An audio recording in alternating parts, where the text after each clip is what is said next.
And we are live. And now you can see me. So Sean Chandler here from my kitchen because my daughter is upstairs with the flu, which it makes for a little bit of a tricky household for us because whenever someone gets sick, we quarantine them in my office where I shoot things. So when you've got a sick kid that needs to be sleeping right now, where I shouldn't be going getting the flu,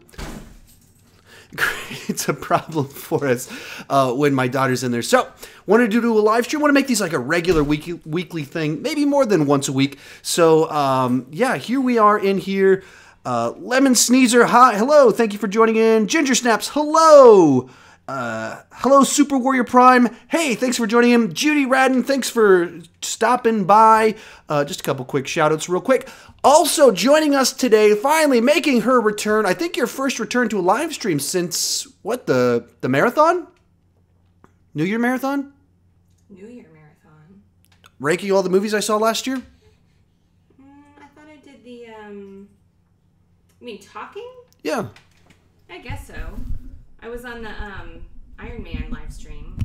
Okay, so yeah, you've been around a little bit, but we haven't done a proper full-blown Q&A like this with you, or I haven't done a Q&A with you like this since last year. So hopefully we should have some fun taking some questions from you wonderful people and answering them for a little bit. And as I said at the beginning of this, my daughter's sick with the flu. That's why we're here in kind of a different location. And also, now that I'm full-time, I want doing these live streams to be a lot more frequent. I probably won't keep all of them on my channel. I'll just kind of show up live, talk movies with you guys, answer some questions about TV, all that fun stuff. And then we will, I'll kind of probably pull a lot of them unlisted or something like that. Let's get started. We got a lot of questions coming in. I think, what X-Men is your favorite? I'm assuming they mean movies. Which of the X-Men movies are your favorite? Of the characters, characters, Wolverine is a pretty fun. Everybody loves the rogue, rebellious guy, so it's tough to go with someone else. Even growing up with the old animated TV show, I went with him. As for the movies, the Logan's not really an X-Men film, but it's set in that universe. That one, I think, is the most prestigious of the films, and so it's probably not the one that I'll rewatch those because it's kind of a downer, but it's probably the best film of the bunch that evokes the most emotions. And I really like First Class a lot. That's what every time I watch it, I'm like, wow, I keep forgetting how good this one is because I keep being tormented by the memories of Apocalypse. So, which I'll be rewatching in a month or so. Next question. Have you seen Doom Patrol? Yeah, that's what we watched. I guess I'm saying that to you as if you asked the question. like, yeah, you know this. You watched it with me. Forgot. Oh yeah, we're not having a conversation at our dinner. Questions are coming out of my mouth, but you're not asking the questions. Yeah, so we watched the two of us. Hence why it was like, why is my wife asking this question? Yeah, we watched the first episode of Doom Patrol. Haven't watched the second episode. Like one episode? Yeah, a lot happened. I mean, it's the background. Brendan Fraser goes race car driver to kind of a man of loose morals to a noble robot. But so we watched the first episode. I don't have thoughts on it. I thought about reviewing it, but I didn't have enough thoughts. I didn't have a clear enough thing to articulate. It was like, okay, that was different. That was interesting. I don't know what I think about it, but I'll tune back in next week. So, if I'm planning on doing a season review, I'll phrase it that way. Hold on. Got a super chat from Mints. From Mints, thank you so much. Hey Sean, my name is Mateo. I'm a huge fan of yours. I love your haul videos, and my question is, what do you think on the new Gods movie from DC and the future of DC? Keep talking movies too much. On the New Gods movie? That's New Gods movie from DC. I haven't heard that they're doing a New Gods movie. I thought there was a New Gods TV show is what my understanding is what there was. So I haven't heard anything about a New Gods movie. And then the future of the DC as in movies? Didn't specify. Didn't specify. So I'll just talk, since movies is the one that I know about. I don't know what they're doing with the comics. They keep doing these reboots of the universe, and it just loses me a little bit. But as for the movies, I'm very confused by what their strategy is, because it seems like they're a lot more interested in going with the niche stuff than the main stuff. And that's confusing to me when they're like, let's green light and fast track Birds of Prey and a Harley Quinn movie and a Joker standalone movie. That confuses me because it seems like all that stuff's awesome if you've got your foundation of the classics, the great ones. But for some reason, they just keep leaning away from that. And, you know, Aquaman was a hit, and so there's talk about them doing the Trench movie, a spin-off movie about the Trench. No Aquaman in it, just starring the Trench. That's so weird to me. Like, that's a baffling thing to do. If you're like, the MCU decided to make Guardians of the Galaxy. Weird movie. When they announced it, I was like, what are they doing? But that was after Phase 1. That was after Avengers. They had started to earn the right to do weird things. DCEU is in a place where it just seems odd what they're doing. So I'm very confused by their choices. What do you think of Blade Runner 2049? I like Blade Runner 2049 a good bit more than the original Blade Runner. I felt like everything the first one was trying to do, I thought 2049 did better. Some of that's the original's just a little bit too weird for me, and so 2049 took out some of the weirdness, added 21st century slickness, and then from there just explored the ideas in a way that kind of resonated with me better than what the original one did. So I'm still not bonkers over it. It wasn't like my top 3 movies of the year or anything like that, but it was what I wanted the original Blade Runner to be. Who do you think will stop Thanos in Endgame? Who do I think will stop Thanos in Endgame? I mean, it seems like they're doing a lot of things to set up Captain Marvel. They've done a lot of things to set up Thor, so maybe it's kind of Captain Marvel is the person pew pew pew pew and distracting him, and then Thor comes up, lops his hand off or something like that.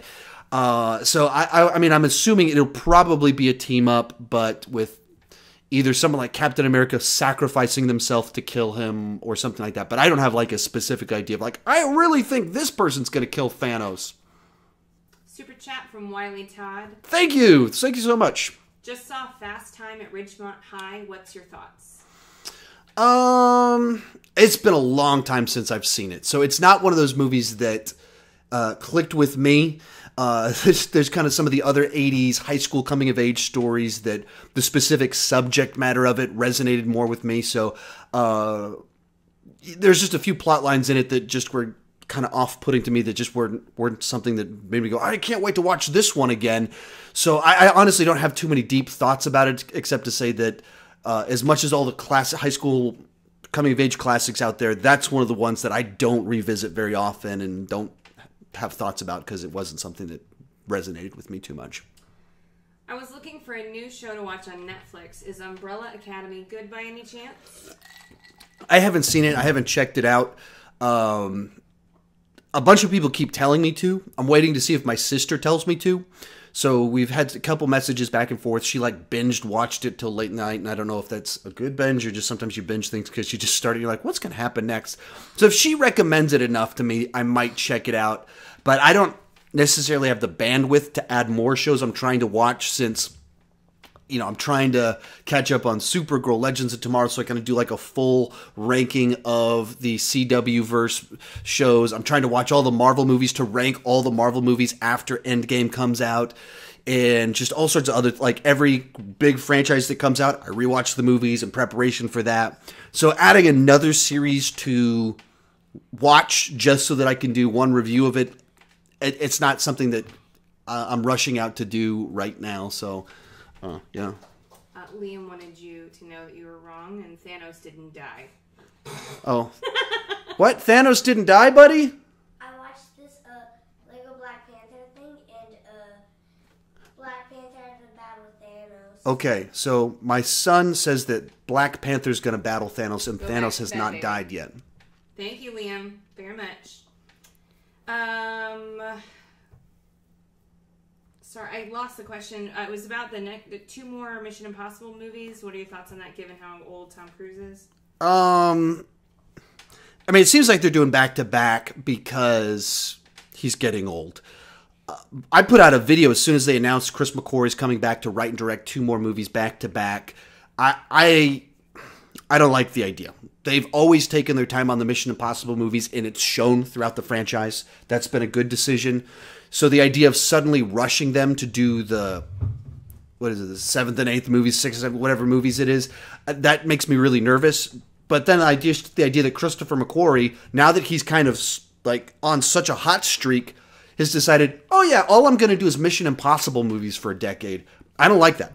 I like that up until this point in time, they've switched out directors. Now, he did the 2 in a back-to-back. So in and of itself, that's kind of a change-up. Finally, after 5 movies, we'll have someone come back.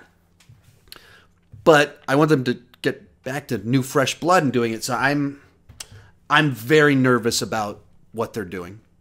And Tom Cruise is old and probably going to die making one of these. Oh, stop it. What do you think about Miles Morales in the MCU? It doesn't seem like they're... maybe they'll shock me. It doesn't seem like they're heading in that direction because they did Spider-Verse. It would be pretty weird for you to create this new thing specifically for Miles Morales to take the lead and then be like, and here he is right here too. So I would be pretty surprised if they headed in that direction. Or maybe my thought process is in the wrong direction, and it's the reverse of that. They did Spider-Man Into the Spider-Verse to lay the foundation so that they can do a live-action version of him without endangering the property, because you wouldn't want to like, hey, we're doing a Spider-Man movie without Peter Parker. The mainstream people, not just comic fans, but mainstream audience would be like, what are you talking about? You put Spider-Man Into the Spider-Verse out there, which people go see animated, and it kind of puts it out there for people to have a frame of reference for who Miles Morales is. So maybe I got it backwards, but those are some of my quick thoughts. Will you rank the Medea movies? No. I haven't seen any of them, and they don't really appeal to me. Maybe if I saw one, they would. Since I haven't... Liam, go find out what Chloe wants. Liam, go find out what she wants. And Bo, please stop barking. So, maybe if I see one, then I'll get it. Maybe you'll be, I'll watch it and be like, this is really fun. I need to check these out. As of the moment, I watch the trailers and the humor just doesn't resonate with me. So I haven't watched any of them to have any particular opinion on any of them. So jumping into ranking them just feels it would seem like an odd move to me. All right. Have you seen Batman Beyond? Yes, I've watched Batman Beyond. She's screaming questions from the other room. Artur Mansouri with a super chat says, how do you organize your movie collection? For the most part, and thank you for that. For the most part, they are organized based off of alphabetical. But like the MCU, which is a franchise, I put those ones together. My Batman movies, Dark Knight and everything, those ones are together. That way they are, that way you can find a franchise. Because it's weird if you're looking for a Batman movie and Batman Begins, Dark Knight Rises. That's weird to me. Thank you for asking that question. I had no idea. Every time I go in to find something, I'm like, what? They're kind of in alphabetical order, but not really. I didn't catch that yet, so thank you. Yeah, so look for the franchise. But that's not true of all of them, though, because I don't have the Bond movies together either. So it's not fully organized. It's like a mystery. There's like it's really comic book franchise. So X-Men are together, MCU's together, Batman's together, Superman's together, but Superman will start with Superman. Oh, Batman Beyond. Yeah, I've watched it. I watched all the movies. I don't think I've seen every episode of the show. I've seen all of season 1, definitely. I've seen Epilogue, the last episode of Justice League, which is like the bookend to that universe, where you kind of see Batman Beyond reflecting back on stuff, and you kind of see old Bruce Wayne, some things like that. So, yeah, there you go. Some thoughts. What do you think about Live Free or Die Hard director on board for Die Hard 6? Do you think it'll be good, or do you think it'll be bad? It sounds terrible. The proposals they have said have been about... It sounds like it's going to be one of these bookend movies, using the same phrase again, but of, old John McClane looking back, and then they say, like, we're going to hear the origin story about John McClane and see him when he's young, see how he got to be the guy that was the origin story for Die Hard, which is, it's an unbelievably terrible idea for a movie, because the whole point of Die Hard is that that's the origin story. He's not a super cop. He's just a cop that was in the wrong place at the wrong time. That's the plot of the movie. That's the premise. And most of what Bruce Willis does these days, he's sleepwalking through a lot of this stuff. So I really do not want that movie, whether it's Len Weissman or not. If they get John McTiernan to come back, maybe I'll be like, okay, John McTiernan thought there's a good idea, but then again, when's the last time John McTiernan directed a good movie? When's the last time John McTiernan directed a movie? I don't really know, because he went to prison for a while or something like that. So, yeah. Mints with a super chat. Thank you so much. If you can recast the whole Justice League, who would you cast? Those are tough ones off the top of my head. And it's like, with most of those questions, it's tough because what I don't want is A-listers. And so I don't have a list of up-and-coming 25-year-olds that might be a great Superman. So that's where it's a question that I off the top of my head, I really don't have a list. Like I could say when there was rumors that Armie Hammer was going to be the new Batman, which he was going to be Batman 10 years ago for a Justice League movie, like that, I was like, all right, that's cool. I'd be down for that. He's a big guy. He's got the acting chops. I think he can go dark. He could be charming lead man. So that could be really work. But like with Superman, I don't have anyone in mind that's like a guy that has the right look or something like that. Wonder Woman, she's not getting recast anytime soon. So I don't have anyone in mind, unfortunately, to give you a deeper answer on that. Bryce Bailey with another super chat. Thank you so much for that. And then we'll get back to the main ones with shooting over from my wife. What 2 movies would you most want to cross over? What would I want to cross over? I feel like they've already been done, like Alien and Predator. Yeah, the ones that like I think you can do it and it works. The Terminator and Rambo.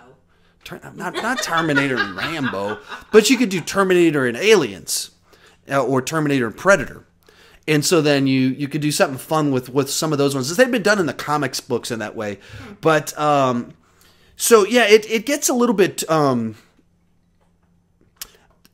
for me, there's not a lot that I think work well to cross over because the rules of the universe, the tone of the universe, don't just naturally cross over without it becoming like fan fiction.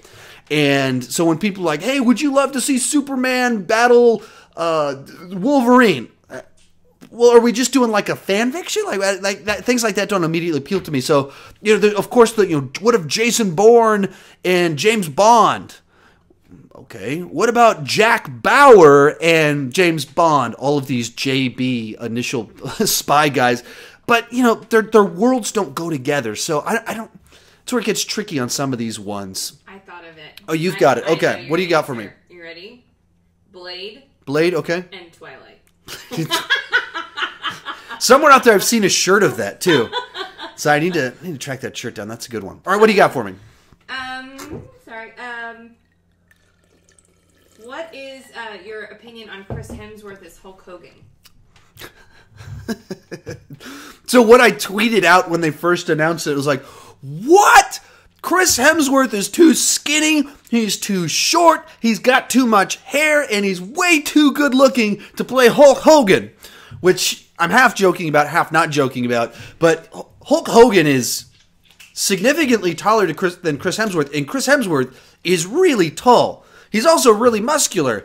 And Hulk Hogan is a lot more muscular, or bulkier at least, than Chris Hemsworth. But yeah, I don't know who else you would get. I don't know who's even close to Hulk Hogan's size that could play the role. So I'm game for it. I want to see when they first do the first revealed image of it, like when they put out the first Rami Malek image and it was like, oh, that's okay, he really looks the part.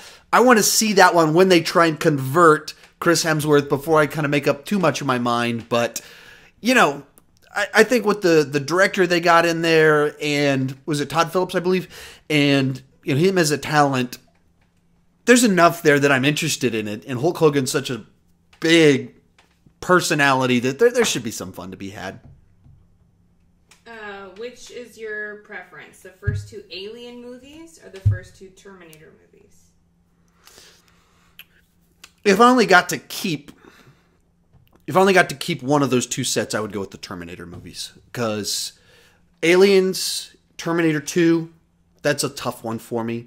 Terminator 2 is probably the more watchable one. It's just is a little bit more slick, broad entertainment, whereas Aliens equally is good, but a little bit more of a mood movie for me because it's a darker film and more tense.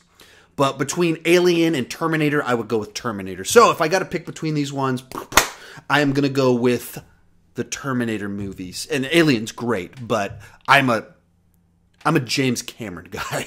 I'm on very much team James Cameron. We have at least 3 super chats. Okay, I don't see them on mine. I do. Nathan Hansen with a super chat. Thank you so much. Thoughts on Rami Malek as a James Bond villain? It works for me. Sounds good to me. Obviously, he has the talent. He's a creepy guy.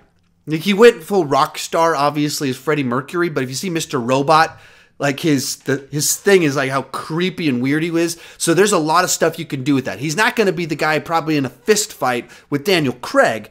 But as a mastermind Bond villain that's just creepy as all everything, absolutely, I think he can fit it. Obviously, he's got the acting chops.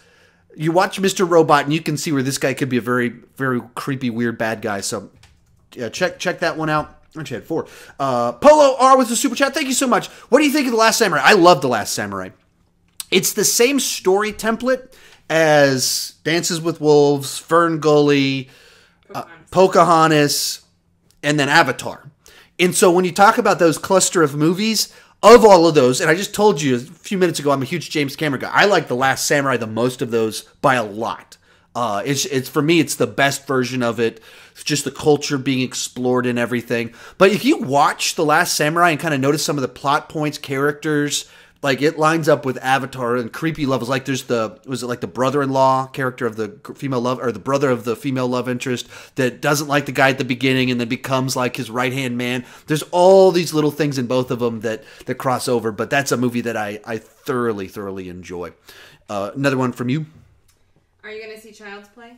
Oh, absolutely. Absolutely. I'll be there opening weekend and have a ranking. So I'll absolutely be seeing Child's Play. I wish the trailer would have given us a little bit more. This is a teaser trailer. This far out probably is good that it was a teaser trailer, but I'm on board with it. It's a 30-year-old franchise, so rebooting it sounds fine to me. And likewise, it seems like a right time to go to do it. So I'm totally fine with all of that.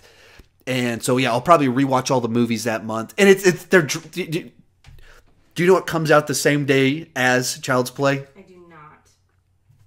Of all the movies coming out this year, what's the funniest movie you could open against that fits perfectly as opposites? Toy Story 4. Toy Story 4. No Child's way. Play and Toy Story 4 open on the same day. And so that's going to be a busy weekend because I'm going to have my Pixar ranking. Maybe I don't know exactly what I'll do, but absolutely seeing it. And I'm excited. I'm excited. Let's just see a new vision. Even if it's no longer voodoo, it's AI going crazy. Whatever. It's been 30 years. That's a fair length of time. John Early with the super chat. Thank you so much. Says, tell me, do you bleed Batman v Superman? Actually, I'm not really sure. I cut my hand right here chopping up an apple, and I was like, ooh, that's pretty bad. And I started trying to squeeze blood out of it right there on my thumb. You can see the mark, and no blood came out.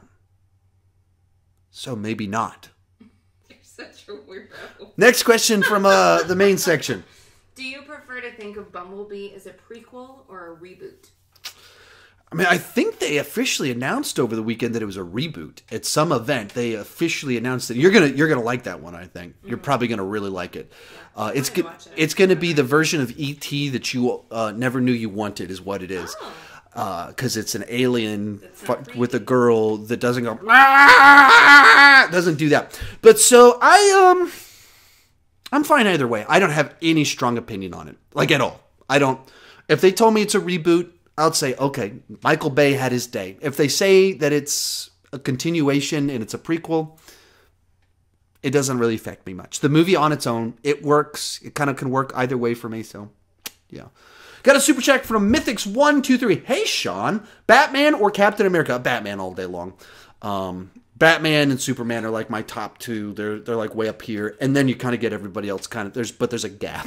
And these two guys is the Superman as the archetypical person with extreme power that chooses to use their power for good, and then Batman as the guy with no powers other than being rich and smart and chooses to use all of his ability as a human to make it so that other people don't feel the pain that he feels.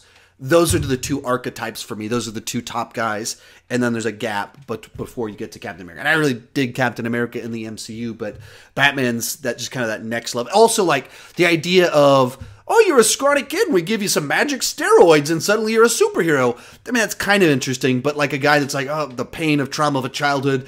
And then he decides to travel the earth for years studying things and magicians and escaping and martial arts and detective.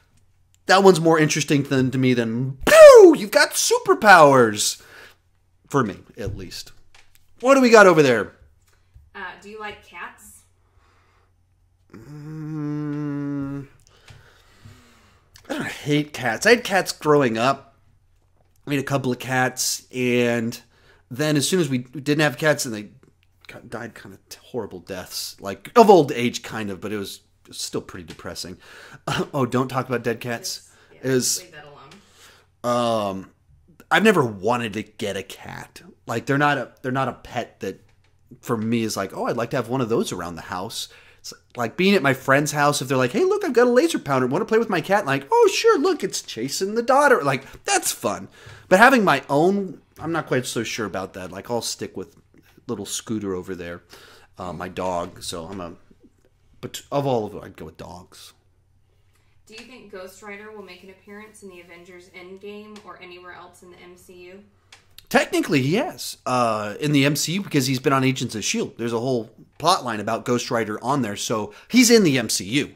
And even where, Marvel, Netflix is kind of, there's a pretty big gap between what happens on there and what happens in the movies.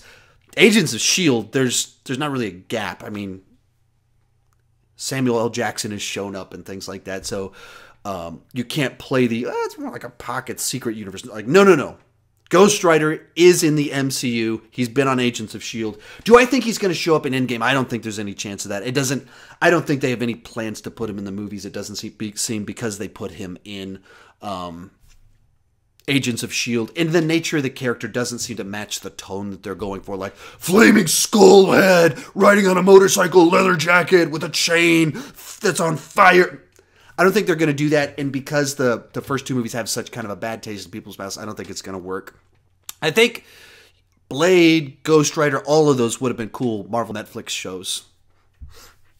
In a past world where Marvel Netflix still existed, that could have been great. Would have been interesting.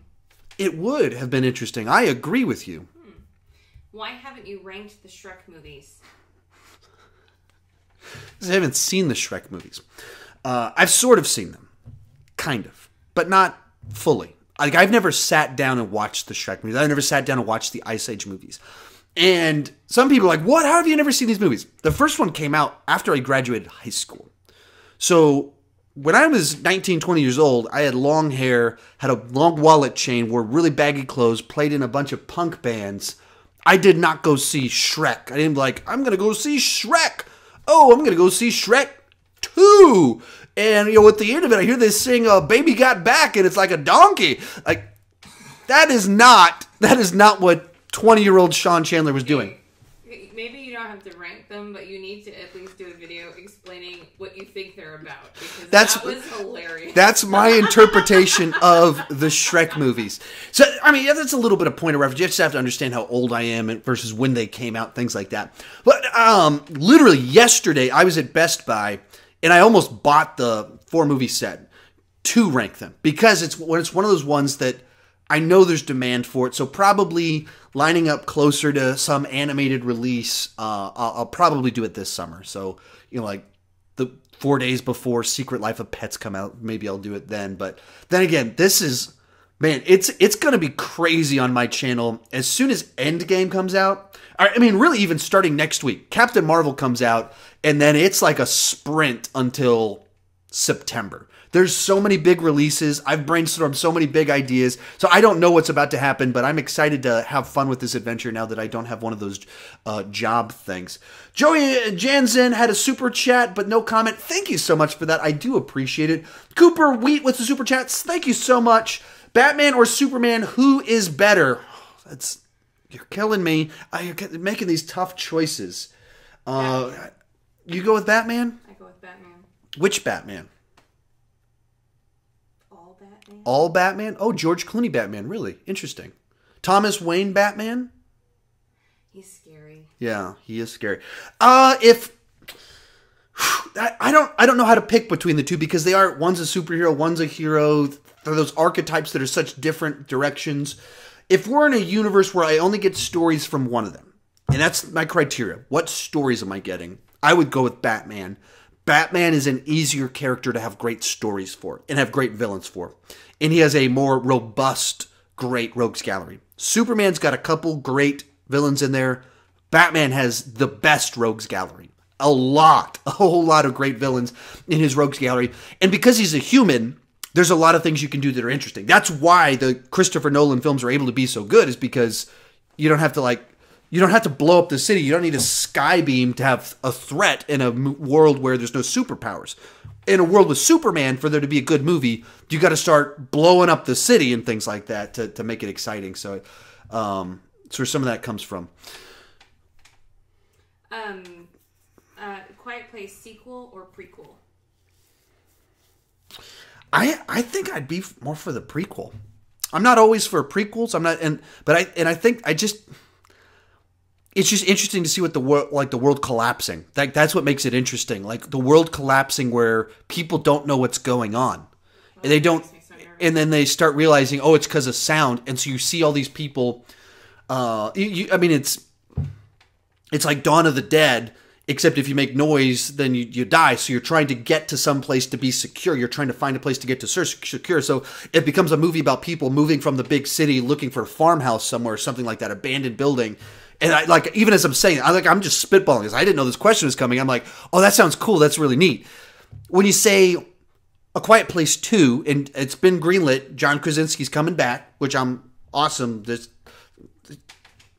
probably not going to act a whole lot in the movie, which I'm sure my wife is very distraught about. But, seeing... Emily Blunt in it? I think so. I think it's a continuation.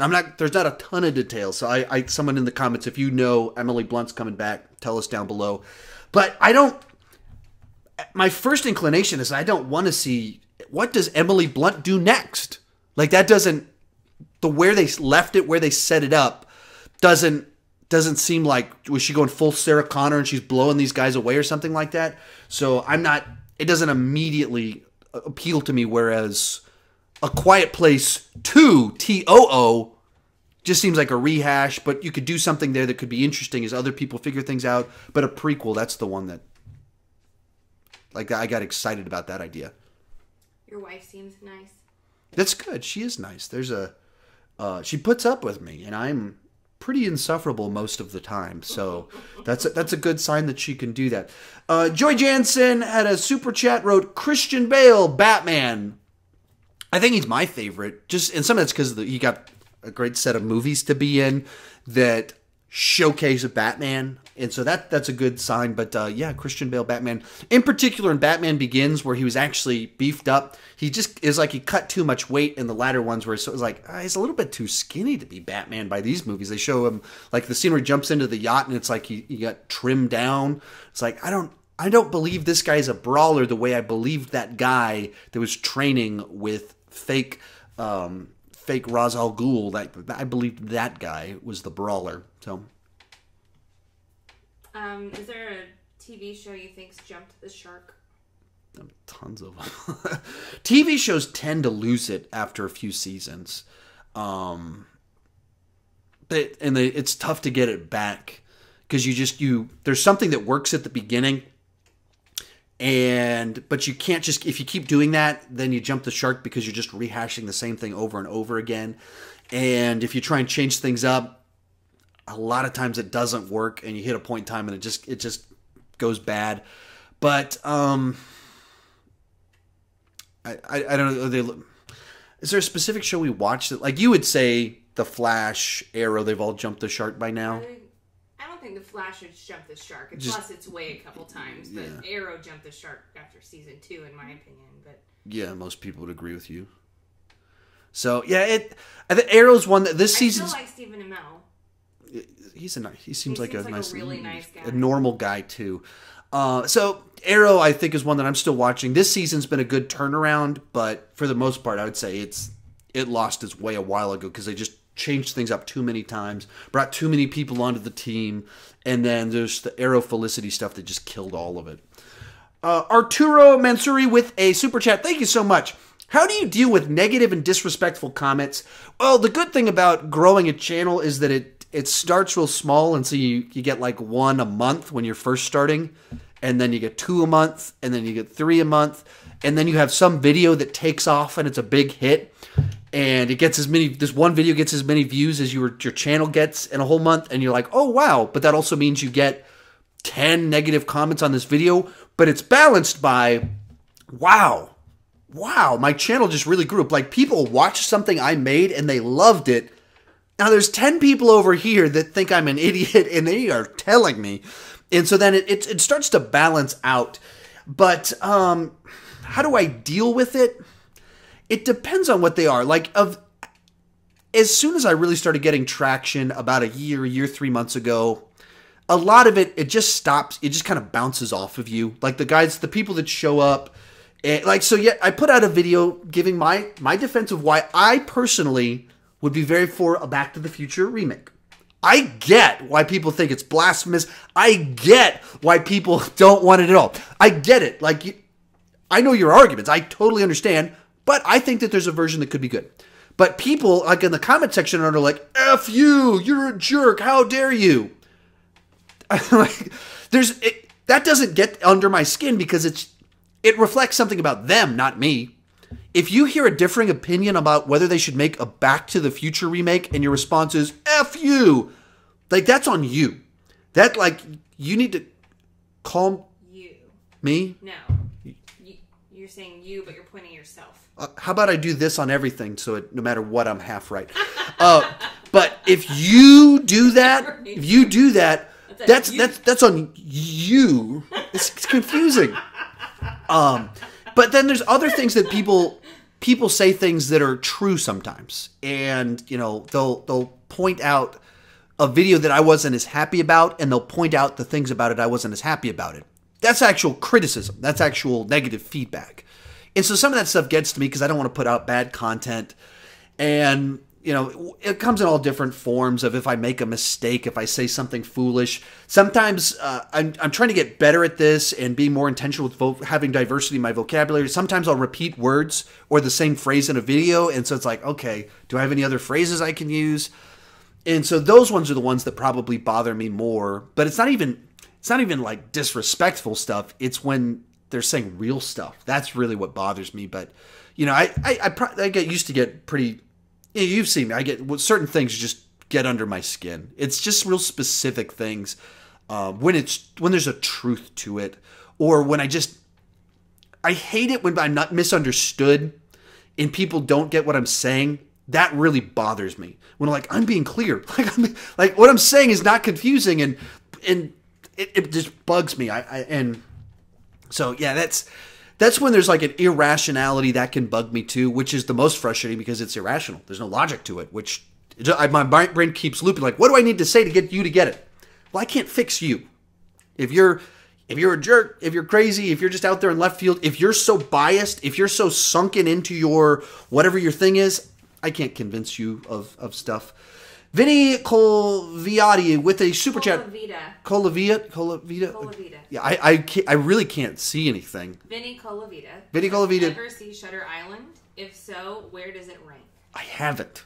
I know it's one of those ones in particular that I don't have an excuse. I have avoided hearing the twist, so I don't know exactly what it is. I don't know it either. I have a ballpark of what it could be. Maybe it's what we'll watch tonight. Probably not, but maybe. My word, do you want me to sleep? Isn't it scary? Yeah, I think it is. So. Nice. So I haven't had it spoiled for me. I've heard good things about it, obviously, because the talent involved with it, but. I haven't seen it, so... And it's just, I own it, too, on DVD. I bought it on DVD, 10 years ago. It's not even 10 years old, so that's not true, but, 8 years ago. And I just haven't watched it yet, unfortunately, so... If you had to choose Ghostbusters or Back to the Future, which would you most likely want a reboot of? Well,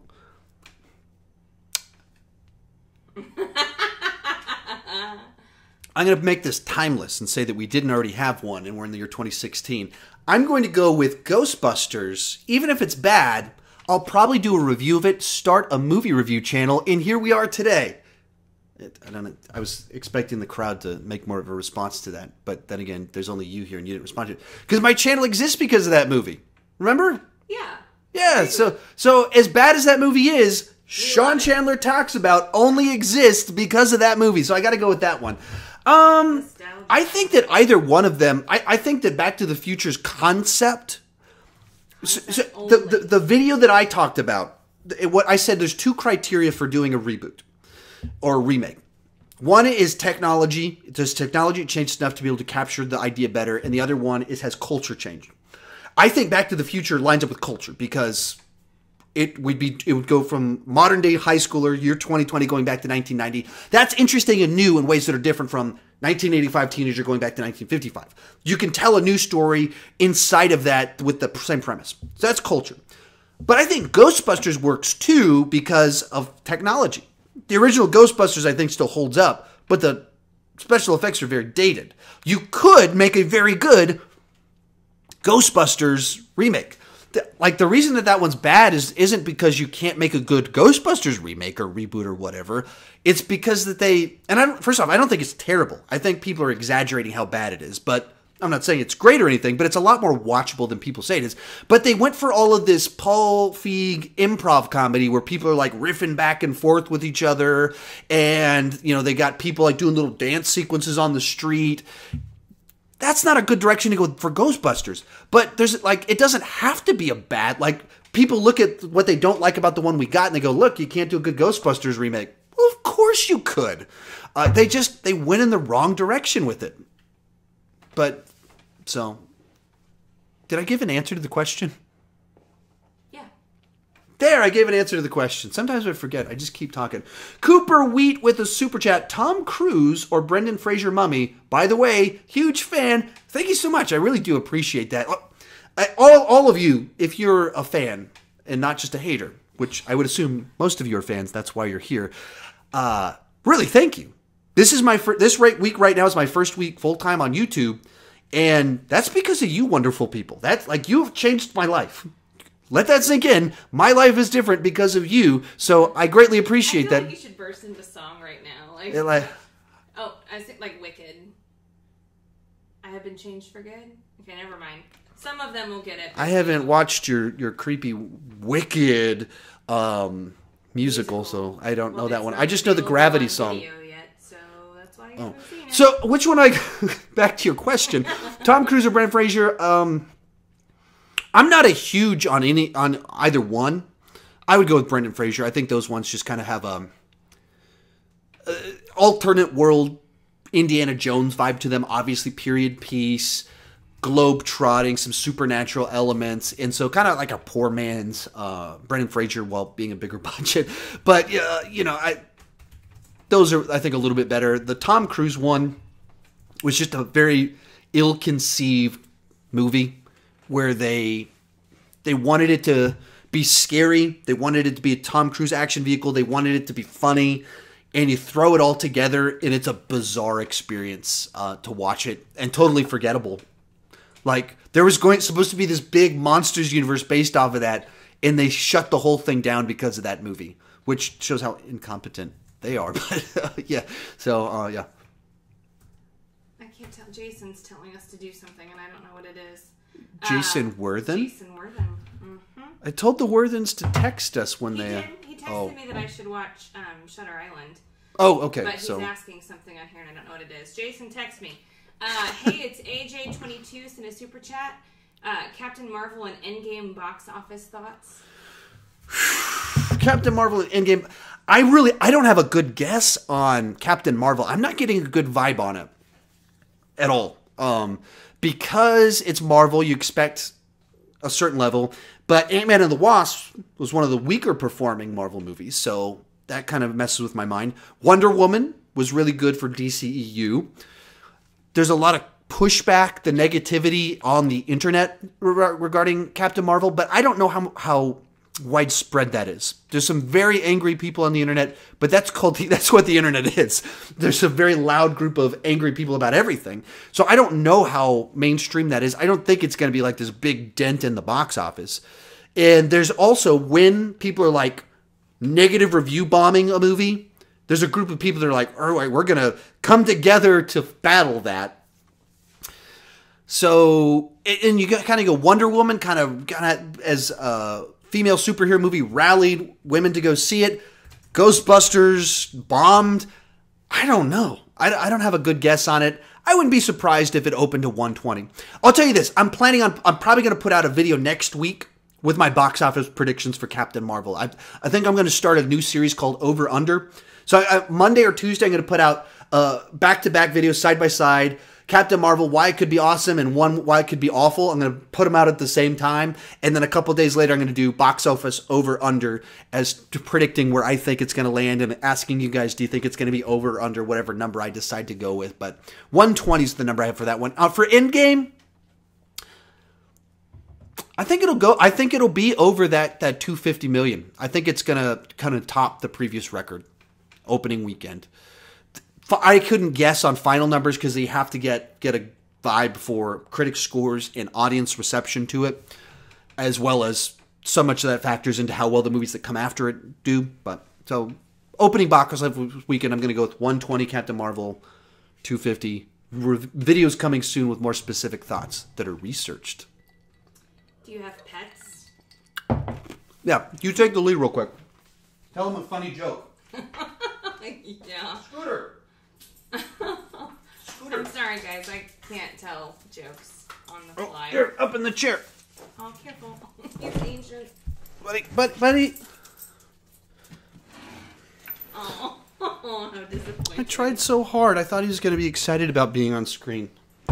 We have one dog. We used to have 3. And he's old. Real old. Okay, moving right along. I'm so distracted by your horrible dog comments.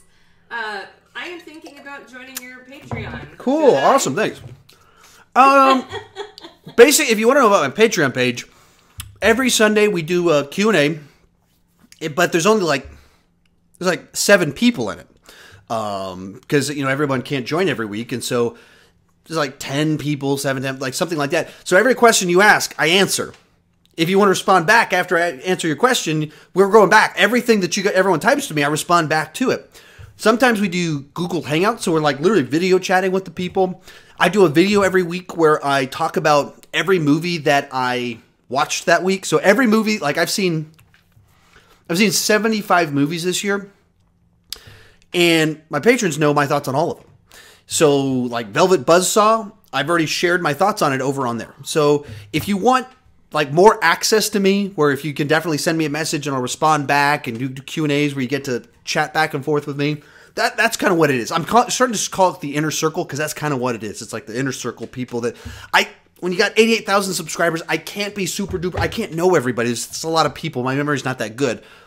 But I can know the people over there. So that's the idea of what... You try on the other channel. I try. Like a lot of you know that I interact with you as much as I can, and I respond to a lot of comments every day. If you message me on Twitter, on Facebook, on Instagram, I probably respond. Just so you know, I did start a new Instagram just for Sean Chandler Talks About yesterday. So Sean Chandler Talks About is on Instagram. It's Sean Chandler Talks About, and I'm putting a lot of stuff on there. I'm getting excited about it. So just a little plug for that one too. If you want more access information from Sean Chandler and can't support me on Patreon, consider going over to the Instagram, Sean Chandler Talks About. If you see pictures of me doing movie stuff, that's the Sean Chandler Talks About one. If you see pictures of my kids, that's my personal one. Jack Manka with the super chat. Thank you so much. Favorite, least favorite Tarantino movies. Favorite, Pulp Fiction. Pretty simple, pretty straightforward. That's just a real big, important movie for me. Formative in my love for movies. Formative in my understanding of filmmaking. Outside the box, non-blockbuster type stuff. So I love that movie. Least favorite? Jackie Brown has always seemed just always seemed like he didn't, the least Tarantino. It seems to have the least of his flavor to it. And, you know, it's based off of an Elmore Leonard book, I believe. Is that right? Elmore Leonard? I think that's right. Book. And so there's reasons that it's a little bit different, a little bit off. But, you know, even... So I was going to rank his movies last year, and then it didn't end up happening. I couldn't get through all of them. But even rewatching Jackie Brown last year, I just didn't hit me. Also, Kill Bill Volume 2, I always thought that one was a little bit dull. Another one I rewatched last year. They will be ranked. Full thoughts coming in July. Jason was encouraging me to burst into song, which I will not do. Yeah, she will not sing for us. I've tried. And you don't know the words to the song, so you can't. So we've gotten multiple questions about basically what do you think is going to happen after Endgame. Some people are saying that they've heard that people are going to stop watching MCU movies after Endgame. What are your thoughts on what's next and the next villain? I mean, I don't know. Certain that level of speculation. I just, when it just gets purely into this guessing after the thing that turns the whole thing upside down, what's going to happen next? I have no clue. That's why they're really good at this. They're very good at being ahead of me, thinking ahead, having better ideas than my ideas. Kevin Feige said that all the Disney Plus stuff will be a major element. That's a quote from the last couple of days. Will be a big deal. So the Loki series and I don't know, whatever the other ones are, they're all going to be a major part of it. But Loki died, and so I don't think they're going to bring it back. So it's like a prequel one that seems like that'll be important. There's rumors about Guardians Volume 3 being a prequel, so Gamora's alive in it. There's all speculation that Spider-Man Far From Home is before Infinity War. So I don't know. There seems like a good bit of evidence that they're going backwards afterwards, which is interesting. There's a bunch of indicators that that's where they're going. But, last year I put out a video guessing who's going to die and survive in Infinity War, and my score is pretty bad on that one. I did not do well, so my prediction game is not strong. Next question. Do you prefer The Godfather or The Godfather Part 2? I've seen The Godfather many more times. I've only seen The Godfather 2 a couple of times.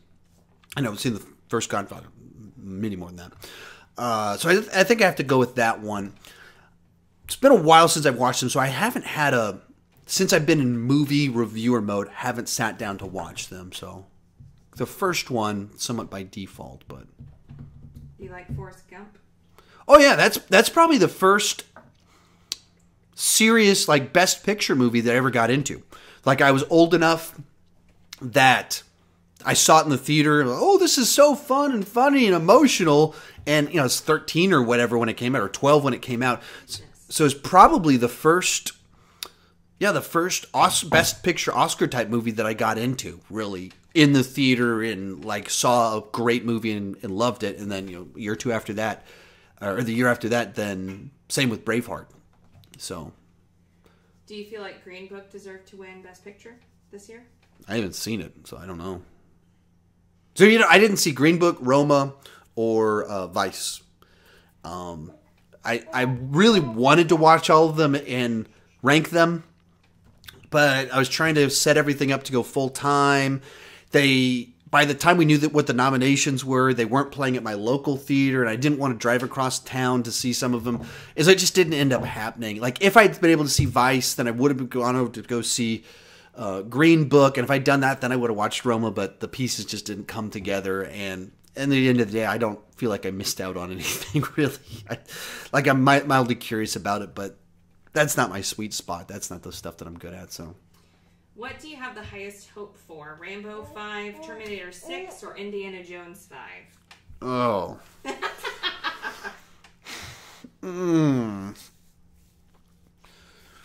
I think the one with the smallest chance of embarrassing itself is Last Blood.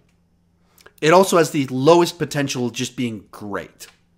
I think it's the one that's the most like safely kind of right there in the middle. The Rambo movies are all like it's a simple genre, and the fact that they're like this is the last one, it sets them up to not screw it up too bad. I think so. It's in a nice safe spot of like I'm sure it'll be good. Probably won't be like in this fantastic realm, but it'll be a really good addition to the franchise. Terminators, they all feel like really bad fan fiction, or just feel like enjoyable but not good fan fiction films is kind of, that's what they are to me. Like there's an entertainment side to them that I enjoy, but as like actual sequels to Terminator, I'm like, oh, what are they doing? I don't have a vibe that that's not what this is going to be. And then Indiana Jones 5 is just conceptually outrageous. Like what? Harrison Ford was born in 1942. 1942. That means this year he turns 77. They are not filming yet. So, if they film this year, he's 77. If they film next year, he's 78. What is this movie going to be? And then he's 78, so then it's set in the 60s? Is it set in the 70s? Like what? Like, there's just so many questions about this movie where I go, I don't know what this is supposed to be. Like, I don't know. This does not have the appeal of what the original ones were. Seeing, like, stud Harrison Ford be the smart guy beating up Nazis is not the same thing as 80-year-old Harrison Ford being like, well, for an 80-year-old, he looks pretty good. Battling who? Battling, like, what? Arthritis. Like, yeah, arthritis? Like, what is this? So, it's very confusing to me. So, I don't get the concept at all. Mince says, Super Chat, thank you so much. Just joined your Patreon. Oh, awesome. Thank you so much. I'll meet you over there. I'll actually send you a private message after this and tell you kind of the schedule for things. But thank you so much for joining and for the Super Chats. I answered this for you, but what is the scariest movie you've ever seen? Scared by a movie? I said that you wouldn't be able to answer it because you don't get scared by anything, and it's infuriating because I'm a chicken. Yeah, I really don't get scared by movies. Awful. So like the way that when I rank scary movie franchises, I watch them after she goes to bed. So like starting 11 o'clock at night, turn all the lights off, watch The Conjuring or whatever, and then I just go to bed. Or like when I watched through the Saw movies, I was falling asleep because it was late at night. I wasn't falling asleep because I was bored, but I was watching them and I would just fall asleep. And the next day I would pick back up wherever I fell asleep because I'm just not scared by movies at all, like at all. Predator and Aliens, when I first watched them, maybe like were tense, so they kind of like got me a little bit wired. But that's all I've got for you. Movies do not scare me. It's the worst. Ugh. Usually because he falls asleep like if he watches a scary movie, he falls asleep and I'm awake by myself watching something terrifying, and I'm like, how can you leave me like this? Or I fall asleep and the movie keeps going and it gets to the third act and there starts being like, and so she wakes up and like, You're terrible. Do you like Garfield? Sure. I mean, I grew up watching Garfield and Friends, the cartoon back in the 90s. So I watched that all the time. Every single Saturday morning cartoons. Christmas special. Did you watch that? In Hawaii? What? I remember the one in Hawaii and like Elvis drives out of a volcano or something. There's a really sad one with like the grandma who's really depressed because the grandpa's dead. You watch bad cartoons. I don't know what you're watching. I'm not. Have you seen Blind Spotting? No. Why was Incredibles in your top 10 superhero movies when you said you didn't like it as much as other people? I mean, I don't. Like, there's different reasons I rank things at different places and in different videos. Like, I use different criteria. And so if I'm making one based off of importance and ones that kind of bring different factors into it, which that list was, of like what are like the most important superhero movies that I still think are good. And so that was the criteria. So that's where Superman the movie's at the top one, because if importance is being factored into it, then that's an incredibly important film. If importance is being factored into it, a standalone superhero movie in the Pixar universe that's just these new characters that people loved it, that's a very good movie, well, it's a very fine contender to be included in the list. So is it like I'm not trying to in any way be like the objective one that if you look at every one of my lists, they'll line up 1-to-1 with every other list. That's not what I'm doing. I'm trying to make an internally consistent one. And so I think of criteria as I'm trying to think through what do I think are the best at this? How would I factor that in? And then other ones, personal preferences factors into it. But there's just a lot of things I try and do with it. And I threw out the idea of being internally, like being consistent throughout all my videos almost immediately because I couldn't. I don't remember what scores I put on any movies. So when I come to like do a ranking 3 months after I did my review for something, I'm not like pulling up every note that I ever had. I'm thinking through now in this current mindset when I think whatever the title is that it's going to be, I come up with a list based off of that, not based off of researching what I said before. A lot of you remember better my scores for the movies that I reviewed. But for me, I did that 6 months ago, 9 months ago, 2 years ago, and then I've done hundreds of videos since then, so I've forgotten. So it's just a lot of thinking differently at different points in time.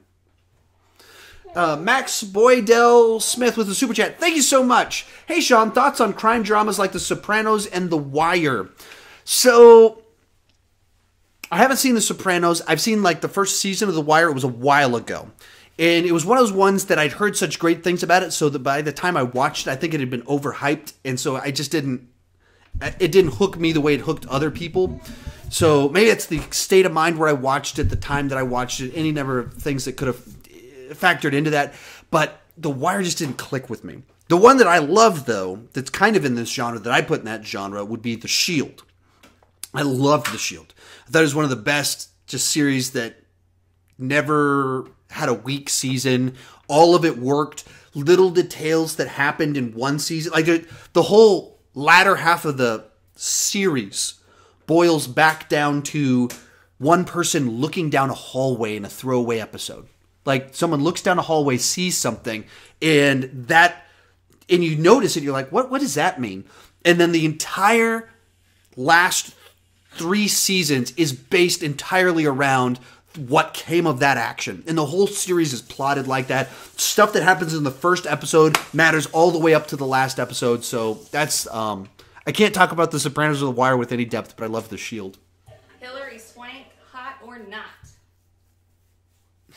What's this? The Office. The Office. If we're choosing the word hot, I would go with not. What do you think about Shawshank Redemption? Technically, there's a review. Well, not technically. There's just a review of it on my channel. It's one of the first movies I reviewed with Nathan Albers. Joined me for that one. I mean, it's a very good movie. It's an excellent film that kind of really hits some neat notes, great twist, and all along the way, very satisfying conclusion. So, it's a good film. Slow down on Diet Coke, soccer dad. They didn't call me a Russian? No, but someone asked how much you bench. As of a couple weeks ago, 320.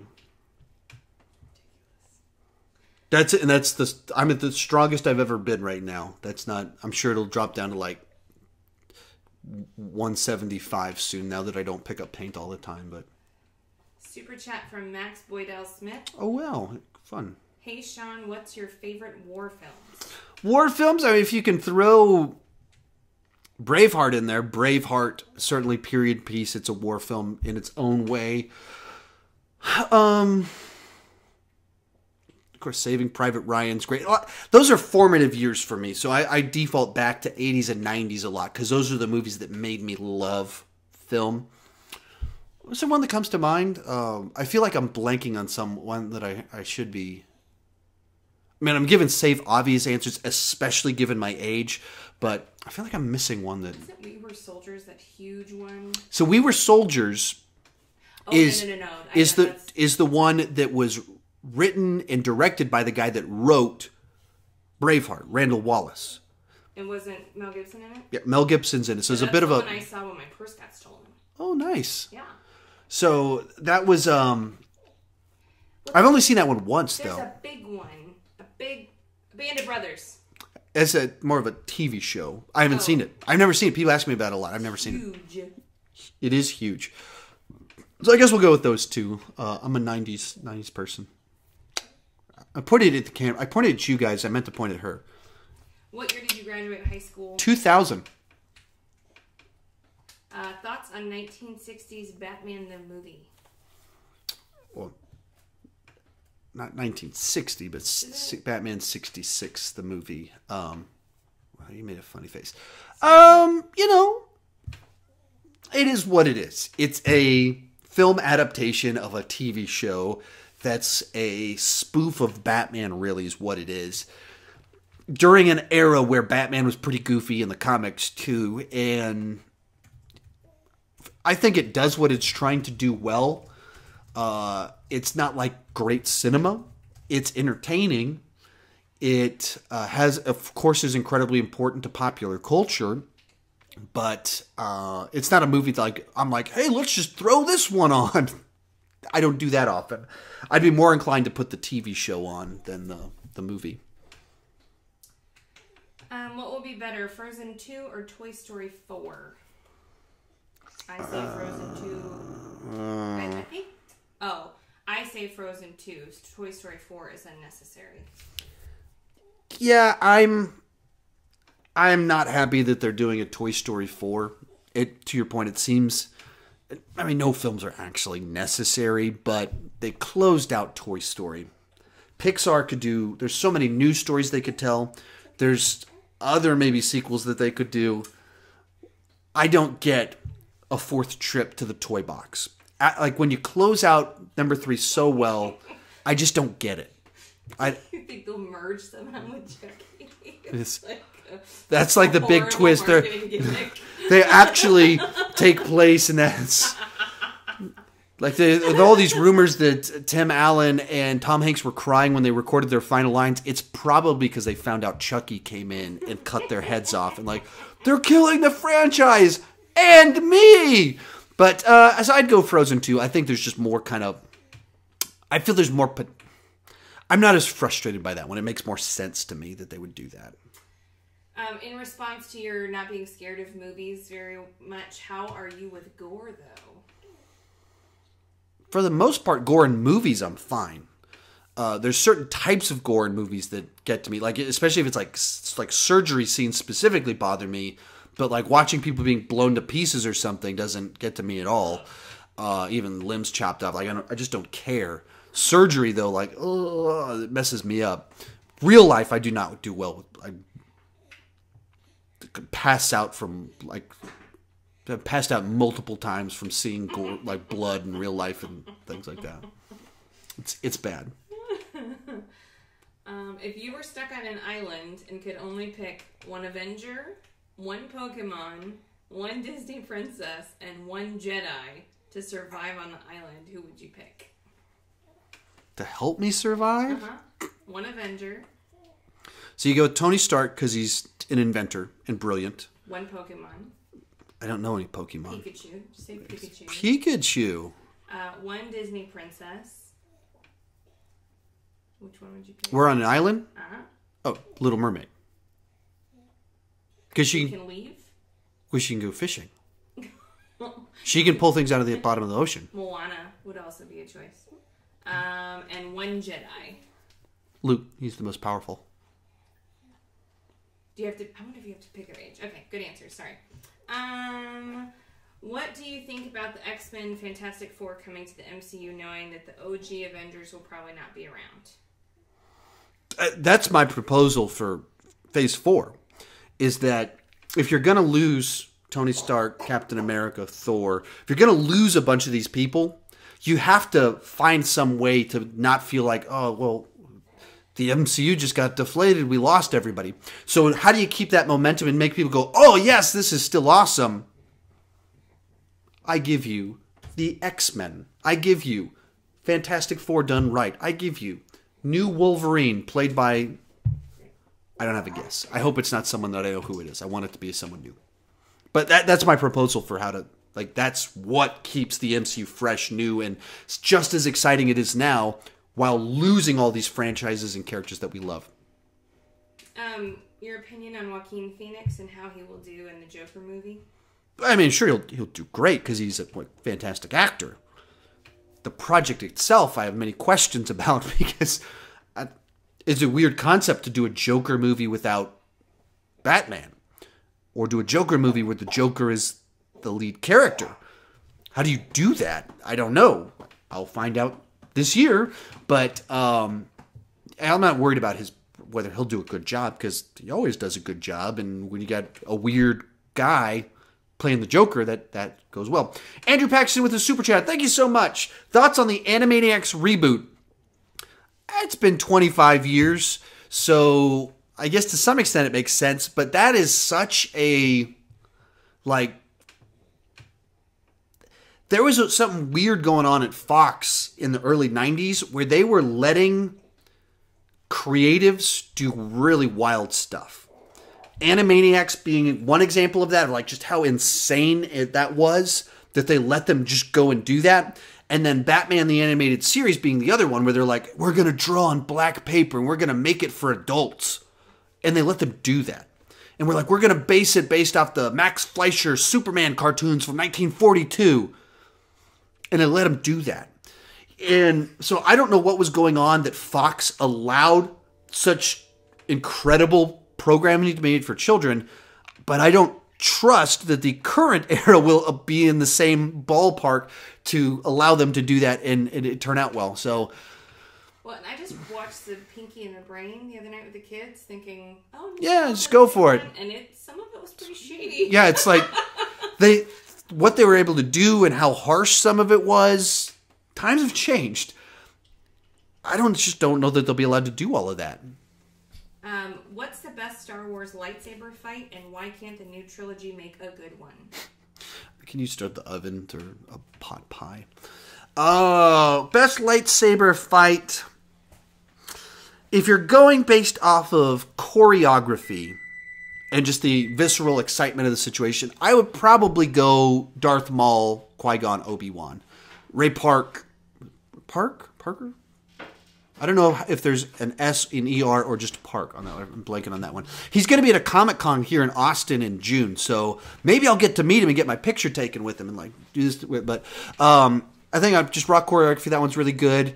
Adding a little bit of both choreography plus emotion.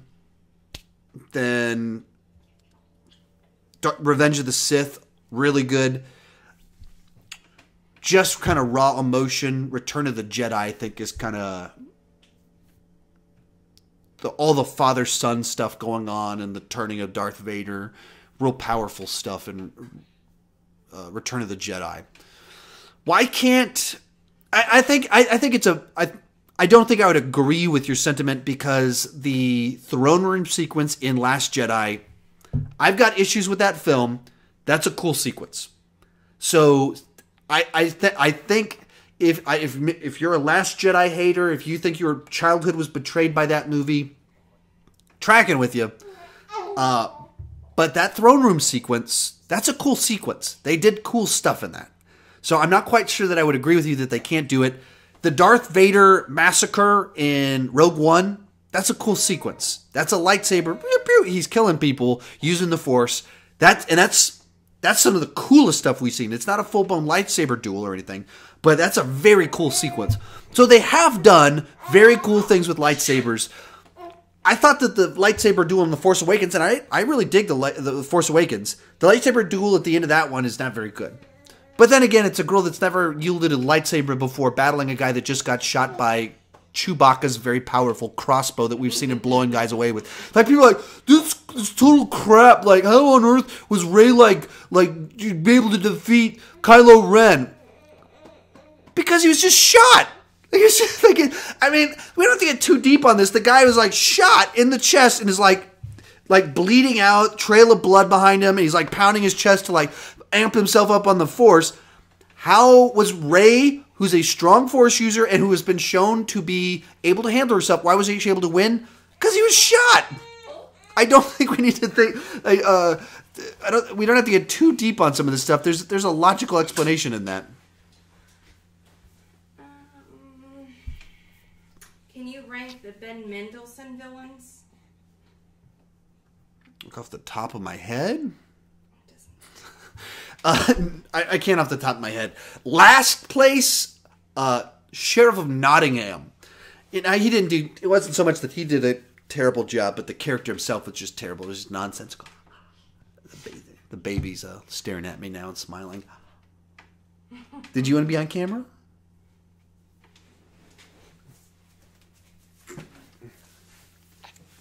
Careful! Oh my word! What are you doing? Well, the baby's naked, and so I didn't want to embarrass her. She's not totally naked. That's true. Was that fun? There's 100 people watching. So that one's last. Probably Rogue One would be first.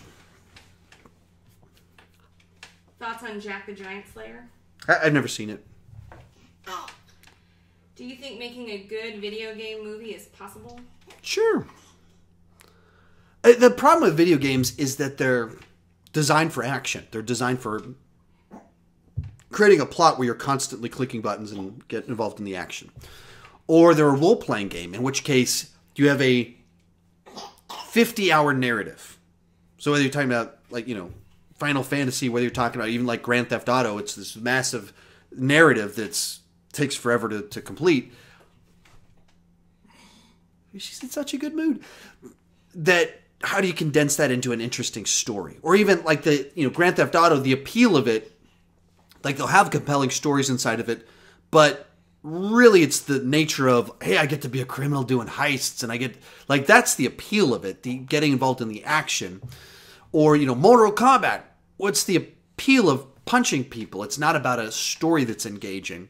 So that's where it makes it tricky to translate that visceral experience of playing it, getting involved with it, to this big screen where it's story-based. What comic book movie do you think deserved a shot for Best Picture before Black Panther? I mean, The Dark Knight's the obvious one. I think back in the day, Superman the movie, potentially. I don't know what the competition was that year, but maybe Logan. Those ones. What do you think of the Hellboy reboot? I'll tell you tonight. I won't tell you now. I haven't seen the first trailer. There's a second trailer dropping tonight at midnight. I don't know what time zone that is. So I'm probably going to stay up late and shoot my trailer reaction from right here in the kitchen while she's sleeping over there. But yeah, so I haven't seen anything of it, so I don't know yet. But I will watch that trailer tonight, and I will react to it, and I will let you know what I think about it. What movies made you laugh the hardest in 2019? What made me laugh the hardest in 20? Yeah. What funny movie have you seen so far this year? I mean, you kind of by default, Lego Movie 2.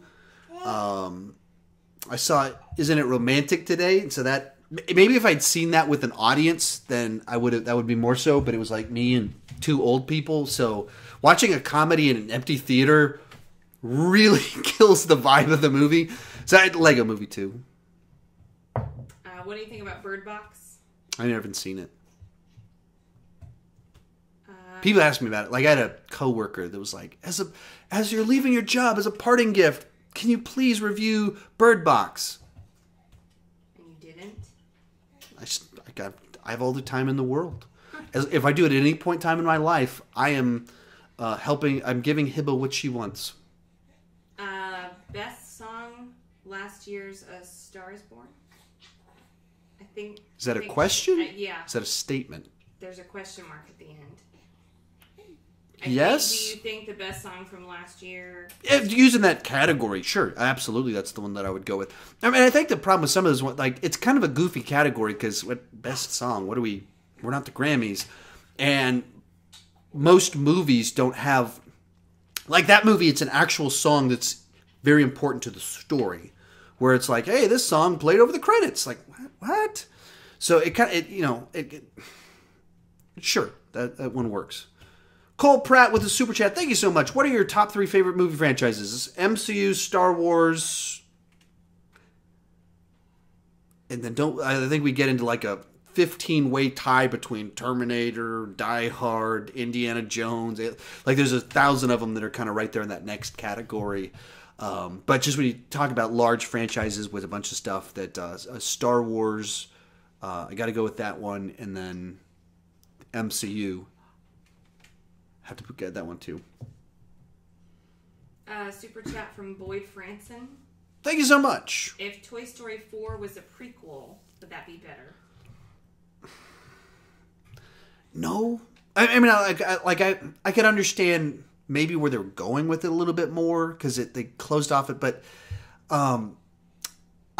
it's that same thing I said before. Why are we doing a 4th trip to the toy box? Of all the things Pixar could do, and they have shown their brain trust can turn a flying house into a great film, and a robot by himself in a dump into a great movie. They can turn a rat remote controlling a guy using his hair to be a chef who's getting instructions from a ghost into a great movie. They can do all that. Why are we going back to the toy box? And I think it's the shareholders with Disney and their business model. They're making safe bets. But what they're discovering is safe bets aren't so safe after all, as we learned with Solo, where they just went, let's do the most obvious, what's the most obvious Star Wars spin-off we can do so we can definitely print money?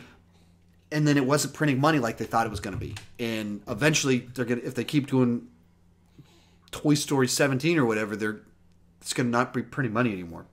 Would you ever let your kids watch The Office? My kids have watched The Office. They love the parkour sequence. And they think they love the series in general, but they just love the scenes that we've shown them. Like, can we watch The Office? I mean, the parkour scene? Yeah. But whatever. Well, yeah, of course. Liam's 38 years old. Hey, did I hear you watch The Office? How dare you, son? How dare you? That is inappropriate for you, grown man. So, eventually, they'll be allowed to watch it. Apparently the gun is called a Wookiee bowcaster. I didn't know that. What animated movie or comic book character would be the hardest or most difficult to transfer to a live action movie? Aladdin. Someone else, what your thoughts on his genie, Will Smith's genie? I don't know what they were thinking. It's like they put out just a small enough glimpse of him for everyone to be like, what did I just watch? Because if you saw like a minute of Will Smith riffing, and you would go, oh yeah, I'm not comparing this to Robin Williams. It's his own thing. This is very Will Smith. You'd probably get won over by his charm a little bit. You'd be like, maybe this looks funny, but you get he would win you over because he's Will Smith. I think at least he would. But when you're just like, hey, what do you think was coming out of the bottle? Or whatever it was. Like, all you do is you see this ridiculous CGI thing that you're like, that's not Will Smith. But that's not the genie. What am I looking at? I don't like it. So I just don't know what they were thinking. The question was what thing could never be translated? Or would be hard. Hard to translate? The Lion King.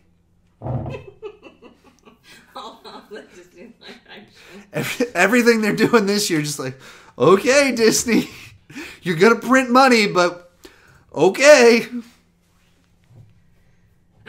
What MCU movies have your kids seen? Have you shown your kids? I don't know. Definitely Spider-Man Homecoming, a bunch. Black Panther. And they request both of those. I've seen parts of Infinity War. Chloe's seen all of Infinity War. She loves depressing things. Did they watch Iron Man with us? I don't. They've seen the original Avengers. I think they did watch Iron Man, but I made them closer. They kind of watched Hulk with us. So I think those ones. Why are people angry about Brie Larson? She said that she wanted people besides white men to be on the press junket for Captain Marvel. And there's a speech from her, I'm not quite sure how long ago it was, where she was talking about she wants diversity in film critics. And so she said, like, I don't need a 40-year-old white man to tell me what to think about A Wrinkle in Time. Which technically is true. I don't need anyone to tell me about that. But when you specify it based off of their skin color, age, gender, that burns like a bunch of people see that and they go, wait a minute, you can only do that because it was a man that's white and grown up. If you did that to any different category, suddenly that's offensive. So people get pretty mad about that kind of thing. Sorry, responding. Elite Snipers with a super chat. Thank you so much. Do you want to see a live action Spider-Man TV show? We got one back in the 70s. We don't need another one. We already got that one. It's a classic. I don't think so. Well, someone said something. No, it was you. You look like you're... Keep your fingers. I don't think so for budgetary reasons. That the nature of Spider-Man's powers and that he is so tied to New York City and he's a building crawler. That is inherently very expensive to do. There's not a way to do that on the cheap. Or you can do it cheap, it just looks hideous. So, like, you can cheat some of these other ones and shoot it in Vancouver. You can't have Spider-Man in Vancouver pretending it's New York City. Well, especially after the game was released. Like, after that... After the game, especially with... be able to get lower quality than the game and not have an uproar. So, I just don't think there's a way to do Spider-Man live action as a TV show. It's just too budget restrictive, both because of special effects and because it has to be New York City. Another super chat from Nitro Noah. Thank you so much. Would you want a sequel, prequel to Inception? Sequel, I'll go with no, because one of the things I loved about Inception was it was this ambiguous ending. You're like, oh, it could go either way. That's one of the things I love about the script, the way it was crafted and everything. I would be totally open to another story in the Inception world. I think that world easily could have more stories told in it. So I wouldn't say, I don't need Cobb in it, but this world where you can go into people's dreams, you can do more than just tell a heist story. You can find other things to do with it. So yeah, absolutely, I would be game for it. And maybe that's even one where you could do a... potentially a TV show. I think of a TV show, you do it like on Netflix, and a season is a binge season. So it's like 8 episodes. We're not doing 24 episodes. We're not doing it on ABC. But on Netflix, 8-episode seasons, and contained, maybe every season is going into a different person's mind or something like that. Just seems like there's a bunch of things you could do, like an anthology series. So I think there's a lot more to be done in that world. Like I said, not Cobb, not a sequel, but in that universe, a spin-off. I could be super duper game for that. Are you mad that Aquaman wasn't nominated for visual effects? Am I mad that Aquaman was not nominated for visual effects? I'd have to look at the nominees. It seems pretty weird to me that they did that. Or didn't do that. I would think it would get nominated. So I'd have to look at the 5 and say which one I would knock out. We're living in an era where there's a lot of movies with really good special effects.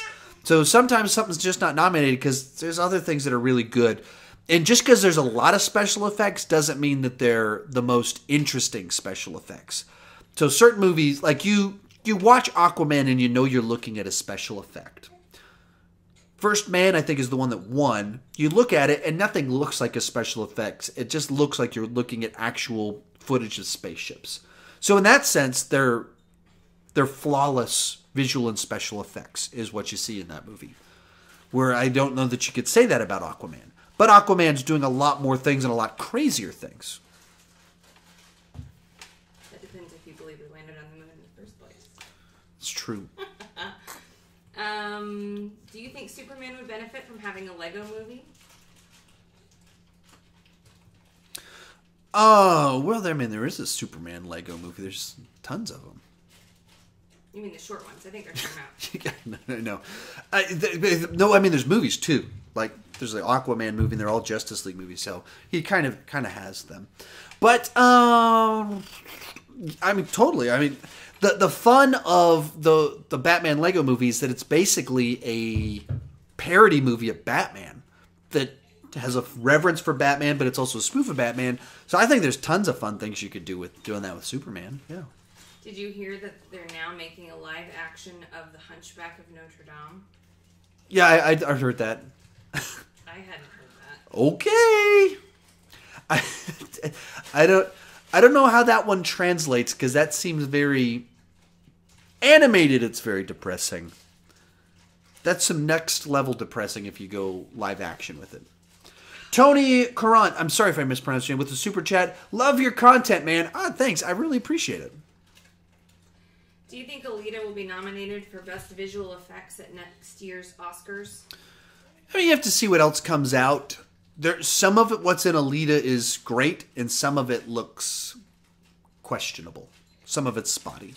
So, it all depends on what else is nominated. So, we're not at the point in time in the year where we've really seen the competition.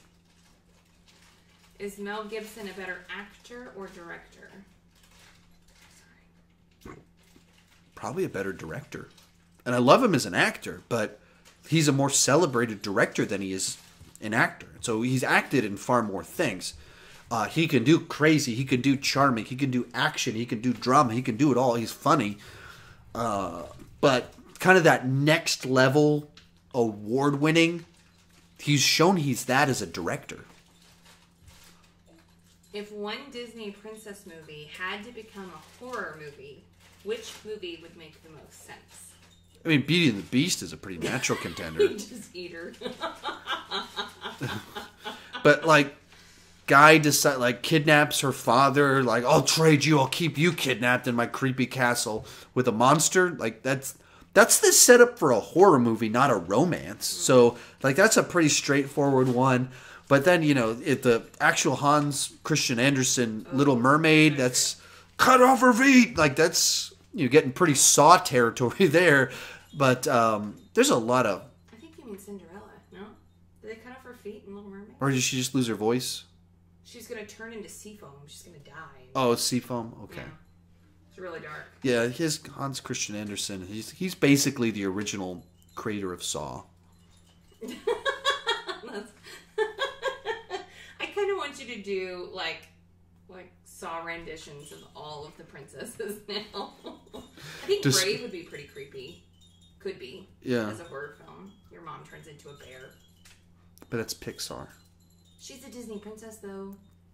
She's kind of. Ralph Breaks the Internet in the Disney kind of room. And she's frequently... Where was Princess Leia in that room? She was not. She was floating in space.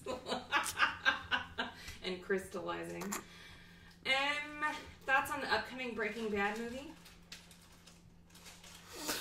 Thoughts on the upcoming Breaking... I'm nervous about it, because I don't know what it's going to be. Cranston? I think so. I need to know more about it.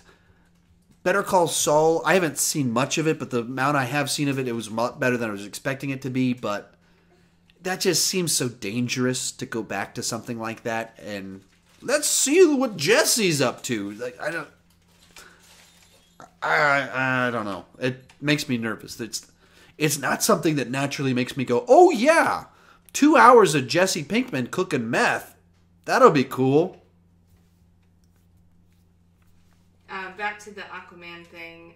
First Man, Christopher Robin, Solo, Infinity War, Ready Player One were the other nominees. Ready Player One's a good one for visual effects. So you're thinking, which one would I kick out for Aquaman? I mean, Solo, Aquaman, both of them have lots of special effects. Both of them look the same to me. So, Kick out Solo. yeah, maybe kick out Solo, but I'm not necessarily. I'm not like proposing that.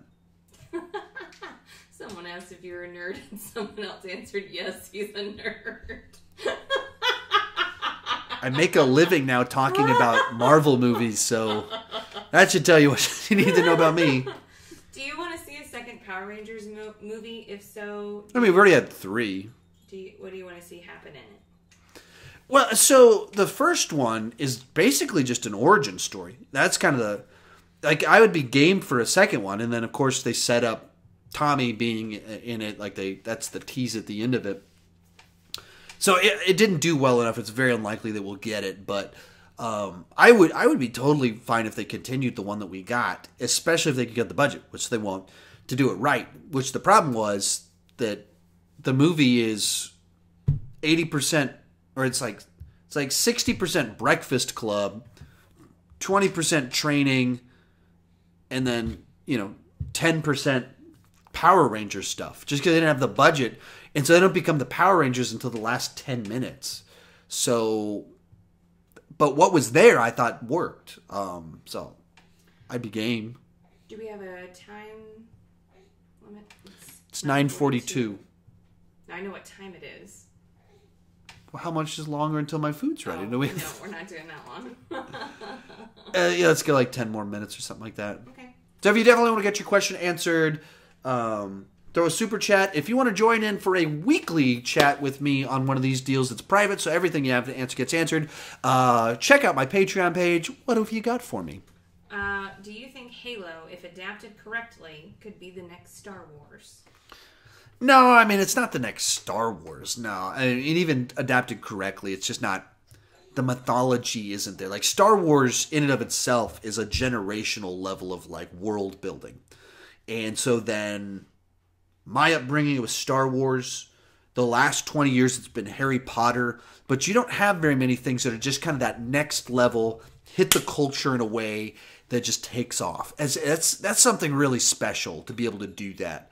So Halo could potentially, if they got the right person, did it right, could be a big blockbuster. But it's not Star Wars.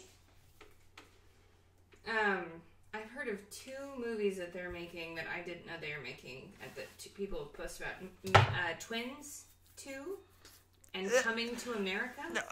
Twins 2. So they've been talking about doing another Twins movie forever. Basically, since the original came out, they've been talking about they were going to do triplets, and it's going to be they're going to get Eddie Murphy into the mix.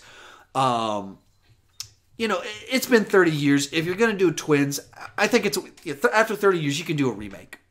And so if you do, I wouldn't want to, this is what I'm proposing, but you do something like Kevin Hart and The Rock. That's, the most obvious one that you could do of trying to just throw options out there. But they already did that in Jumanji. And then they did several movies. That's why I'm not really proposing that. It's just the obvious one to throw out there because obviously The Rock is this version of Schwarzenegger, tall, big, muscular guy, and then funny, short guy, Kevin Hart. So funny. So, man, you're really into Kevin Hart. He's hilarious. So, did you like Night School? Not as much as Seems like you think Kevin Hart's really funny. You just don't like his movies. But you've never watched it. Have you watched his stand-up? Okay. Yeah, he has hilarious stuff about his kids in particular. Okay, so I need to. I've never watched his stand-up, so maybe I should check that out. But so I think that works. Coming to America 2 with Eddie Murphy, I don't know what they're doing. I don't know what that's going to be. It sounds like a kind of a Force Awakens sequel reboot, soft reboot, where it's the same plot, where now it's his son wants to do it's a generational type thing, but it's basically a remake, except Eddie Murphy's now the king. I don't. You'd have to see the cast for it, but it seems kind of too late. And when was the last time Eddie Murphy was in something that was funny? I mean, when was the last time he was in something good? I guess it was that Dreamgirls 10 years ago, but I don't think it was necessarily funny. Last time he was in something funny was over 20 years ago. He's just not the guy that he was. Eddie Murphy in the 80s versus Eddie Murphy since the 80s? I would assume they would all say Shrek. Not an Eddie Murphy. Like, so It's slightly represented in the office. like, there's some things that, like, he's done things that have been good, but talking about an Eddie Murphy movie, like, I think Beverly Hills Cop, like, he's not that guy. What do you got for me? Ooh, Clark Kent. Thoughts on Christopher Robin? It wasn't on your 2018 list. How about giving it a watch? We own it. We do. It was. We just never watched it. We just haven't watched it yet. I didn't even put it in one of my. I don't even think I put it in my haul because I forgot you put it in a box and I haven't seen it. It's not yours. It's not. No, I'm just kidding. I haven't seen it, so. Hold on. I saw one. Oh, Titanic 2. Do you know what that is? Yeah, it's one of those. What sort of that studio is that does the mockbusters? Asylum. We Pretty haven't sure watched it's. those in a while. Pretty sure it's an Asylum film, and I mean, I think we watched it. Like Titanic 2. Yeah, I mean it. I wish I remember. It's just like a terrible mockbuster. They were just. They're just not watchable. But they're not. They're painfully unwatchable movies. That's not always true. Yeah, it is. What about like Megalodon versus Giant Octopus? But those ones are they might.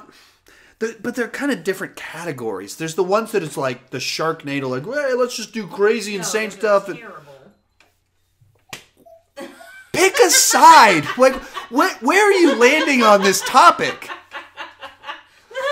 We got a super chat from Andrew Paxton. Thank you so much, kind sir. Do you like Kevin Smith movies? Yeah, some, not all. He's not a fantastic director or writer. He's done some really good things, though. He's kind of all over the place with his talent. He's a great personality, but I don't think he's like this guy that just like consistently does good work. So I really like Mallrats and Chasing Amy. That was those ones were a big deal for me, and Mallrats being just really, really funny at the time when I first watched it. And I thought Chasing Amy was like an actual nice, I don't know. I thought it had a little bit more depth to the character and nuance to how the character interactions worked out. So it was interesting the way that one played out, though. Space Jam 2? Yeah, what about it? Thoughts on it? It's one of these projects that's been in... They keep talking... since the first one came out, they've been talking about doing this one. Like, LeBron James is going to be in it. So when I hear they're shooting... And I see LeBron James put out a picture on Twitter of him on set. Then I'll be like, Space Jam 2 is happening. But they've been talking about it for so long. So it's one of these exhausting projects that it's like, when are they going to stop talking about it and just make it? Someone mentioned Mulan for Eddie Murphy. That was a good one. He was funny in that. But like he's not like it's like he shows up, does a funny thing, but like a Eddie Murphy movie. Yeah, I don't know what that means. A movie like a vehicle for him, a movie that he's like the star. Super chat from Natty99. Best Cool. Jake Gyllenhaal movie other than Nightcrawler. Bubble Boy. Everyone loves Bubble Boy, right? What is that? Oh, you don't know about Bubble Boy? He's sick, and so they have to put him in a bubble, and he gets in some wacky hijinks. It's not good. No, Donnie Darko. Weird movie about time travel and science, and so bizarre film with all these little memorable, quotable things about it. But yeah, I would easily go with Donnie Darko. If you haven't seen Donnie Darko, you got to check out Donnie Darko. I saw a screening of the director's cut where the director was present, actually. I went with Vincent, and Vincent asked a question. He got to talk with the director and everything, so it's a pretty cool little experience. Does he freak out, or does he just... No, he's totally chill. He's talked to tons of directors, because he'll just stand up and ask a question, and he'll go for it. So he's done this many times. Like, he doesn't nerd out at all. I am not in that same camp. Yeah, she won't even go. Like, there's a Dallas Comic Con coming up May 3rd through 5th. I'm probably going to go to it with my buddy Andy. I invited her to go, and she's like, Tom Welling's going to be in the building. I can't go to a building with Tom Welling in it. It's like, I don't know. What if I embarrass myself? Like, well, it's guaranteed you do that, given how you're responding at home, just finding out Tom Welling's going to be in the state of Texas. What is your favorite type of video to film? Rankings, reviews, hauls, ... To film? Yeah. Hauls, because they're easy. I just hit record and just let my personality come out. So they're not stressful at all. What's the oldest movie you've seen? Oldest movie I've seen? Wizard of Oz? I don't know. Maybe since... That's the oldest movie you've seen? That's 39. I mean, how much further back? Like King Kong? I guess King Kong? Because what's that, 33? I haven't seen Metropolis. I've seen Steamboat Willie, but that's not a movie. It's a cartoon, you're right. And what year? I guess what year's Snow White? Was that 38? I don't know. So, but what was the question before that? Did I give him a joke answer, a quick answer? Favorite movie, favorite type of video to film? Oh yeah. So, I can't say that I really have, like, in the grander, what's the most satisfying? I don't really. It's not a genre. It's not like my rankings are the ones that are most satisfying. There's certain things that I've done in each of them that I've been proud of. So, like, my Ant-Man and the Wasp movie review, I had a great intro to it, so I was really proud of that. Some of the rankings, I felt I've had some really good writing with some jokes I thought landed, and that I had some good, I was articulated things really well, so I was proud of that. But it's not anyone, and then I've done some editorials that I thought captured what I was trying to say really well. They were helpful for other people, that I was able to articulate what a lot of people were feeling. So it's more about the specific video than one. So I'm going to take a couple more questions. I saw that. If you got a super chat and you want to throw it in, there was kind of the last couple in here. The baby's starting to get mad, so we better get going. Michael Mahoney. What?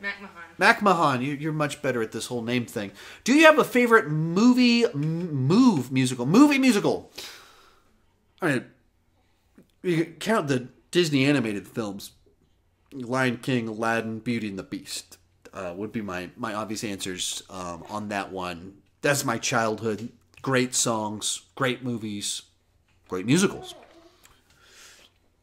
What would my live action answer be? I mean, I know yours, Greatest Showman. But what would mine be? Was there a live action one that I would go? I mean, when I think of you liking musicals, I think of like super obscure musical episodes of TV shows. Not super obscure. Well, like Batman Brave and the Bold isn't obscure. Buffy. Buffy's not obscure. It's just Joss Whedon, the guy that did Avengers. Everybody knows Once Upon a Time with Feeling. Everyone knows it. Once more with feeling. Apparently, everyone knows it except me. Newsies. I don't think you care about Newsies, though. No, I've never seen Newsies. That can't be true. Never seen it. That can't be true. It is true. Oh, my word. I feel like our marriage is Anna and the Apocalypse. That's my answer. It's the absolute best high school Christmas musical zombie apocalypse film I have ever seen. And if that premise sounds amazing to you, go check it out. It comes out on video like in 3 weeks or something like that. It's really good. It was one of my top 10 movies of 2017. I saw it at a film festival a year before it came out, which that's the only movie I can say that about. But so that's why I'm going to name drop that one as much as I can. You have a favorite movie that bombed at the box office? Star Wars. The new ones, or just wrap her in a blanket? If you're worried about her. Best director. Wait, no. Star Wars didn't bomb at the box. Honey, you didn't answer. That was the answer. Well, so it's gonna get the baby. The new ones, the new. They haven't. Oh, but they didn't bomb. You're right. They just weren't popular. That's true. Favorite movie that bombed at the box office.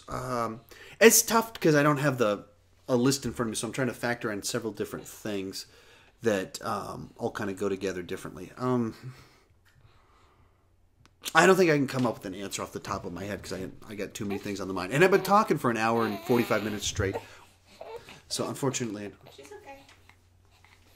She just wants to turn, see stuff. Star Wars does not count as a bomb. That's correct. not at all. Is Nightmare Before Christmas a Christmas or a Halloween film? Don't know. I've never seen it. Yeah, I know. Both, but I'd consider it both based off my knowledge of it. It feels like a very both type of film. Everyone says she's cute. That's good. Do you like Edge of Tomorrow? Edge of Tomorrow's great. Great So popcorn blockbuster film. Just fun. Great use of the concept.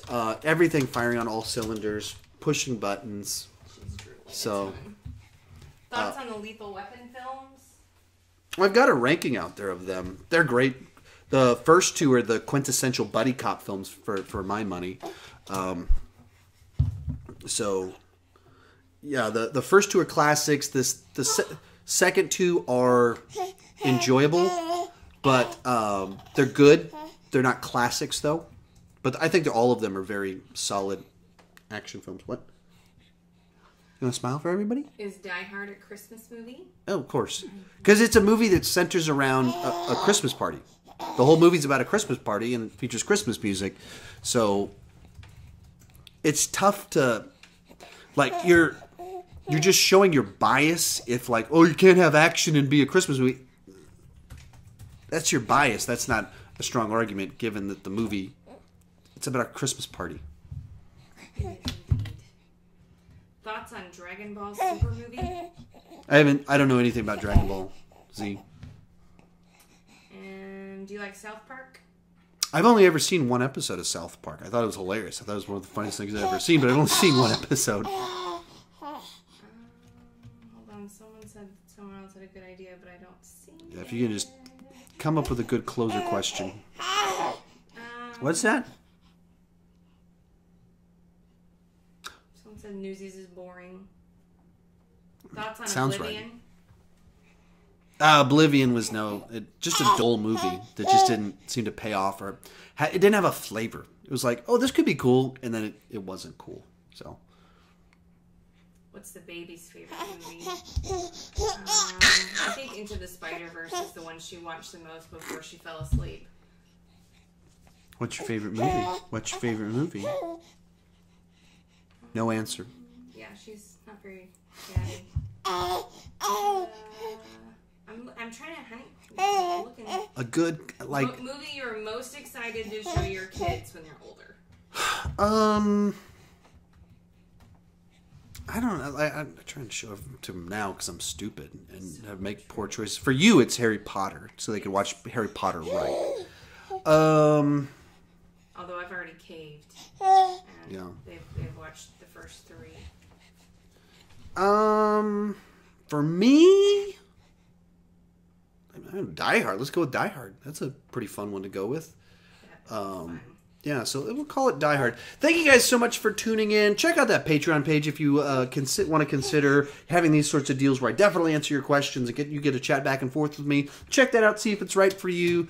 Talk to you later. Like I said, these are going to be a lot more frequent now that I'm full-time, and talk to you later. Thanks, guys.